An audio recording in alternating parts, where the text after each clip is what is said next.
Bonjour à tous, j'espère que vous allez bien. Je suis ravie de vous retrouver aujourd'hui et je suis ravie qu'on aborde ensemble ce nouveau thème, ce thème d'apprendre à s'occuper de son couple.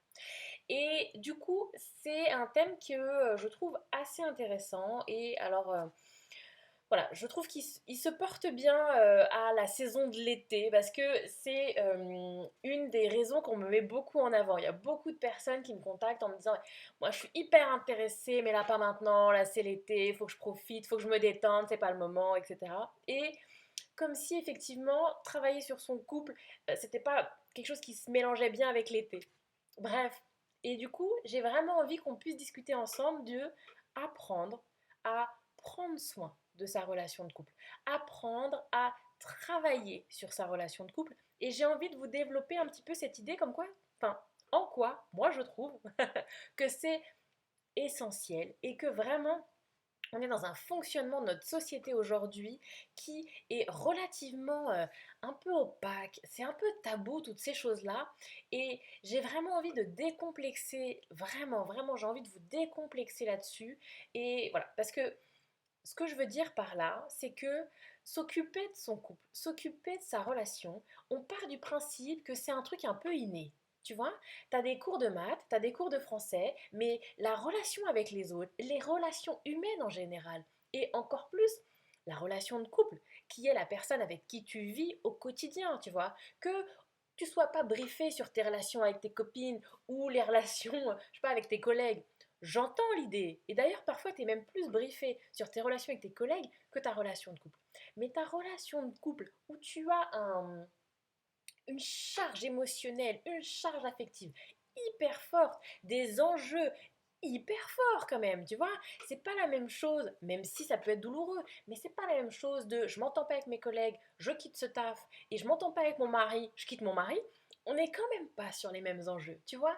Et pourtant, eh bien, c'est laissé à l'appréciation de chaque individu. Tu te débrouilles. Comment je m'organise dans ma relation de couple, comment ça fonctionne, comment je... Tu te débrouilles. Il n'y a pas de manuel, il n'y a pas d'enseignement, on ne t'apprend rien. C'est toi qui jongle un petit peu comme tu peux, comme tu veux, avec ces choses-là. Et donc, moi, je trouve que c'est un peu dommage, personnellement, et je pense que tu vois, une des raisons profondes qui font que bah, je fais ce métier-là et que j'en parle sur les réseaux et que j'essaye un petit peu de démocratiser le truc, de, ouais, de le rendre un peu, tu vois, je trouve que, comment dire ça? De décomplexer, voilà, c'est ça. De décomplexer un petit peu ces trucs de couple. Parce que bien souvent, tu vois, et on est encore sur cette image de quand tu vas voir un thérapeute de couple, quand tu parles de tes problèmes de couple, c'est que tu as des problèmes graves dans ton couple, c'est que ça va pas du tout, c'est que du coup, t'es pas en capacité toi-même de comprendre et de régler tes problèmes, donc c'est que tu es un peu moins bien que les autres. On reste encore sur ces clichés que je trouve malheureux parce que effectivement, non, c'est pas inné. Tes relations et ta relation de couple, comment ça fonctionne, c'est pas inné. Et je le vois bien dans les couples que j'accompagne, mais je le vois aussi dans tout ce que vous me renvoyez sur les réseaux, les messages privés, les commentaires, bref, dans nos échanges, je le vois bien. Et que l'amour, mais j'ai fait une vidéo en plus là-dessus, l'amour ne suffit pas. Et qu'on a cette croyance un peu de bah, je vais me mettre en couple avec quelqu'un et puis on va tomber amoureux. Et puis bah voilà, comme on dit, ils se marièrent et eurent de beaux enfants. Ouais, ça c'est dans les films, ça c'est dans les livres. Dans la réalité, c'est bien plus complexe que ça. Et donc, moi, je trouve que effectivement, c'est pas transmis, c'est pas appris. On ne vous informe pas là-dessus. Donc, bien évidemment, ça part d'une démarche personnelle et je trouve qu'il faut qu'on arrête de critiquer, de complexer les gens qui ont cette démarche-là. Parce que vraiment, et alors bravo, parce que vous êtes des précurseurs, hein, c'est pas encore quelque chose qui est hyper développé. Donc bravo à vous, de ces gens qui ont compris en fait que ce n'était pas une honte, c'était pas une tare, et que soit effectivement j'ai des problèmes, soit effectivement il y a des choses qui ne me conviennent pas et j'ai besoin de les travailler et je demande à un tiers de venir m'apporter ses connaissances, m'apporter ses compétences pour m'aider à apprendre des choses, à acquérir des nouveaux fonctionnements dans mon couple, parce qu'il y a des choses qui posent problème, mais j'ai aussi des personnes qui me contactent et qui travaillent avec moi, qui ne sont pas dans des graves problèmes de couple et c'est la fin du monde et ils sont au bord de la séparation. Non, c'est aussi des couples qui ont envie de mieux communiquer, qui ont envie d'un truc plus harmonieux, d'optimiser leur relation de couple. Ce qu'on vit, c'est déjà sympa, mais si on a un peu, tu vois, comment je vais essayer de trouver un exemple, mais prenons le basket. Tu vois, si tu ne fais pas de cours de basket, bon bah tu peux vite fait dribbler, tu peux courir avec le ballon, tu peux faire un peu de basket. Mais si tu fais des cours de basket et que tu t'apprends et que tu deviens un expert, alors tu vas développer quelque chose au niveau du basket de bien plus fort, bien plus intense, tu vois. Et bien le couple c'est pareil. Si tu te renseignes pas, si tu ne vas pas chercher de l'information, si tu ne nourris pas ton couple, bon bah tu vas avoir un couple qui fonctionne plus ou moins bien. Mais tu as des gens qui ont envie d'optimiser, qui ont envie de vivre quelque chose de plus intense, de plus fort, de plus soudé entre eux, tu vois. Donc vraiment, il y a cette idée que problème de couple, oui, pas de problème de couple, oui aussi. Mais j'ai envie de démocratiser, d'ouvrir les esprits sur cette idée d'apprendre à bosser sur son couple, d'apprendre à prendre soin de son couple. Et donc c'est ce que je fais dans mes contenus, dans mes vidéos, dans les posts que je fais. Je sais que chez certains d'entre vous, il était balèze celui-là, il y a eu des prises de conscience, il y a eu des révélations, il y a eu des améliorations dans leur relation de couple. Parce que, bien évidemment, c'est pas inné, comme je l'ai dit, c'est pas acquis. Donc c'est important de venir comme ça puiser de l'information. Après, voilà, moi je donne de l'information, je donne du contenu. Tu peux trouver la même chose ou l'équivalent si tu veux. Tu peux trouver des livres, tu peux trouver des choses qui vont également te nourrir. Je te dis pas qu'il faut absolument consommer mon contenu et il n'y a que là qu'il y a la vérité. C'est pas ce que je te dis. Mais en tout cas, j'ai envie de participer à mon échelle à cette idée de permettre aux gens d'avoir plus d'infos, de mieux se connaître, de mieux connaître son couple, d'avoir quelques clés, d'avoir quelques améliorations dans leur quotidien. Parce que je trouve aussi, alors tu vois, souvent on me met en avant aussi, et c'est vrai que c'est pas transmis à l'école, c'est pas transmis dans notre système un peu éducatif, parce que c'est souvent une charge qui est confiée à la famille. Et comment dire ça? J'ai envie de te dire que de manière un peu ancestrale, oui, tout ce qui était autour des relations humaines, on le voit par exemple beaucoup autour de la femme, hein, sur l'arrivée des premières règles, sur la première fois au niveau de la sexualité, enfin tu vois, toute cette initiation de la petite fille, jeune femme qui va devenir, la petite fille qui devient jeune femme, alors effectivement, tu avais un accompagnement, tu avais quelque chose où tu étais entourée par les autres femmes de ta famille qui te transmettaient leur savoir. Et qui du coup, de la même manière, la jeune mariée, parce qu'à l'époque il y avait quand même beaucoup de mariages, la jeune mariée avait également une transmission des mères de sa famille sur sa relation de couple. Tu vois, il y avait cette idée d'une transmission un peu familiale. Aujourd'hui, alors j'ai envie de te dire, tu as plusieurs scénarios, soit effectivement tu n'as rien, il n'y a pas de transmission familiale, soit tu as une transmission familiale, mais tu n'es pas complètement aligné avec les valeurs qu'avait ta mère, les valeurs des femmes de ta famille. Tu ne te reconnais pas dans cette vision du couple-là, tu as envie de créer toi-même autre chose pour ton couple. Et du coup, bah, cette transmission familiale, soit tu n'en as pas, soit tu la rejettes entre guillemets. Et bah, du coup, t'as pas de famille, tant pis. Moi, je trouve ça dommage.